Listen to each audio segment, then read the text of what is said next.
We've gone over the case, the PCB, and now we're going to go over the plate and the different mounting styles. When building a custom keyboard, the plate is what goes above the PCB to keep the switches in place, and also significantly affects the acoustics of a keyboard. Along with that, the way the PCB plate assembly is mounted to the keyboard significantly affects the acoustics of the keyboard as well. First, let's talk about the plate.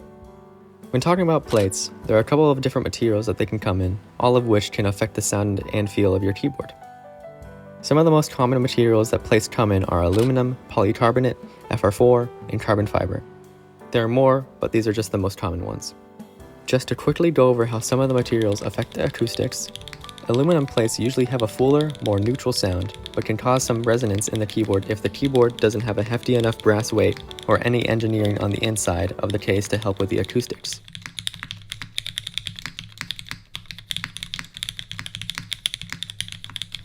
While polycarbonate and palm plates usually have a deeper and more subdued sound.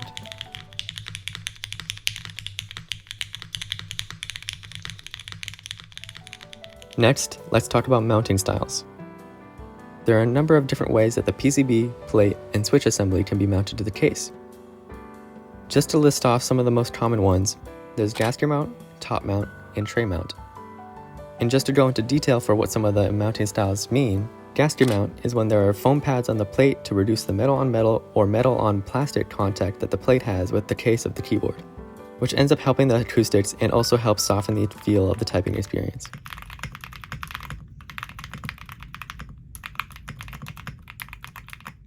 Top mount is when the plate is screwed directly into the top case of the keyboard. This achieves a very full sound with a stiff typing experience, which some people prefer in certain keyboards. I personally like it because it adds some character to the keyboard in my opinion.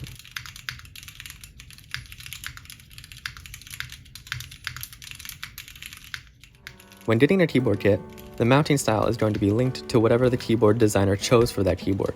Some keyboard kits are only gasket mount, some are only top mount, some are top mount and gummy O-ring mount, and this can't really be changed. So keep that in mind if you want a specific mounting style. You want to make sure that the keyboard kit you're looking at supports that mounting style. But when buying a specific keyboard kit, the thing you are able to decide on is what kind of plate you want, so at least you have that freedom within it. Some closing thoughts about mounting styles and plates is that these things, along with almost everything in the entirety of the keyboard hobby, is completely preference-based. I can't really give a recommendation of what you should try because everyone has different preferences and different things that they like. So I hope that me describing the impact that these different things have on the keyboard has helped a little in pointing you in the right direction of what you want and what you are looking for in a keyboard.